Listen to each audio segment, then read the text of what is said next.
जीव का परम भाग्योदय जीव के अपने कर्म के बल पर ही होता है। वर्तमान संसार में कर्म की बड़ी महिमा गाई गई है। घर से लेके बाहर तक, ट्रक से लेकर टैक्सियों तक कर्म ही पूजा है, कर्म ही पूजा है, कर्म ही पूजा है। पर वो कर्म क्या हो इसका निरूपण कोई नहीं करता। कर्म को पूजा बताने वाले लोग भी ये नहीं बताते कि कर्म की दिशा किधर हो, धारा किधर हो, अकर्म हो, विकर्म हो, कर्म हो, सुकर्म हो, कुकर्म हो। जस्ट लाइक अ मशीन,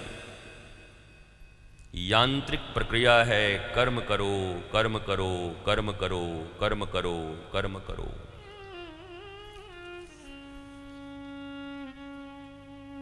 और सबसे ज्यादा कर्म जिन देशों में किए गए, अब उन देशों को कहा जाता है शर्म करो, शर्म करो, शर्म करो, शर्म करो। भारत की राजधानी में दिन दहाड़े संध्या के समय किसी निर्भया को भयभीत करके भारतीय नारी जाति को पूर्णतः भयभीत करने का प्रयत्न, शिक्षा की दिशा विभ्रांत, जीवन की दिशा भ्रांतियों में, बाकी बचे खुचे लोग दिशाहीन क्रांतियों में। उसके बाद भी भारत ये आशा लेकर बैठा है कि आने वाला समय भारत का होगा, भारत बड़ा सुखी होगा, आनंदित होगा, प्रसन्न होगा। इस दुनिया में एक चीज तुम्हें बना भी सकती है और मिटा भी सकती है, और वो है तुम्हारा संग। ध्यान से समझ लो इस बात को। न समझोगे तो जैसे मैंने कहा, गंवारों की तरह ही यह जिंदगी गंवा कर चले जाओगे। गंवार कोई गाली नहीं है। जिसने अपने सुंदर मानवीय जीवन को, जिसको प्राप्त करने के लिए देवता इत्यादि भी लालायित रहते हैं, उस मनुष्य शरीर को पाकर भी अगर तुमने जीवन गंवा दिया, रोते रहे, परेशान रहे, हैरान रहे, तो तुमसे बड़ा गंवार कौन होगा। शब्द में ही बहुत कुछ छिपे होते हैं। शब्द ही ब्रह्म होता है। और श्रीमद् भागवत शास्त्र सिंह की तरह गर्जना करती है। अगर सावधान होकर कोई इसका श्रवण कर ले तो जीवन आनंदित होता है, प्रसन्न चित्त होता है। हमारे व्यासपीठ की एक ही उद्घोषणा है, श्री लाडली जी सरकार और प्रसादस्तु प्रसन्नता। लाडली जी की कृपा से यहां से जो प्रसाद मिलेगा इस व्यासपीठ से, तुम्हारे जीवन को प्रसन्नता से भर देगा। और इससे बड़ा प्रसाद चाहिए भी क्या।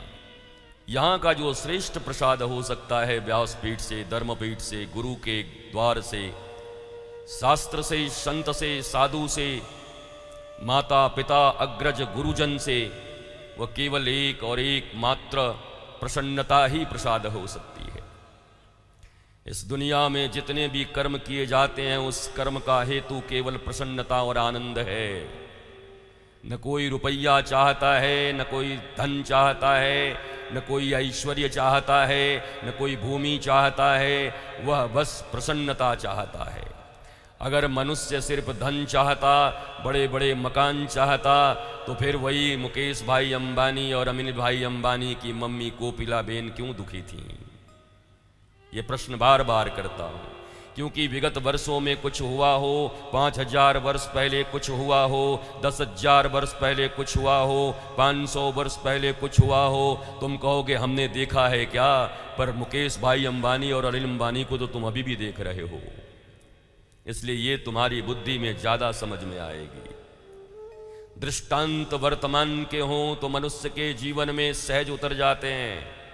परंतु दृष्टांत अत्यंत प्राचीन हो तो मनुष्य उस पे माइथोलॉजी का आरोप लगा करके कि पता नहीं ये कथा कहानी कहाँ से आती है, कौन लिखते हैं, हमने तो नहीं देखा, झूठ भी हो सकता है। पर वर्तमान समाज में, वर्तमान परिस्थितियों में घट रही तुम्हारे इर्द गिर्द, तुम्हारे आस पड़ोस की घटनाएं, तुम्हारे देश विदेश में हो रही घटनाएं तुम्हें इस बात की ओर इंगित करती हैं कि ये घटनाओं को अगर तुम वास्तव में सिद्धांत बना लो और सिद्धांत को अपने जीवन में अपना लो, डेल कार्नेगी की तरह जिसने दुनिया को स्वस्थ और सुरक्षित और सबसे ज़्यादा पॉजिटिव होने के लिए किताबें लिखी, इस दुनिया में सबसे ज़्यादा अगर किताब कोई बिकी तो डेल कार्नेगी की बिकी। लेकिन वही डेल कार्नेगी अपने जीवन के अंतिम क्षणों में जाकर के सुसाइड कर लिया, आत्महत्या कर लिया।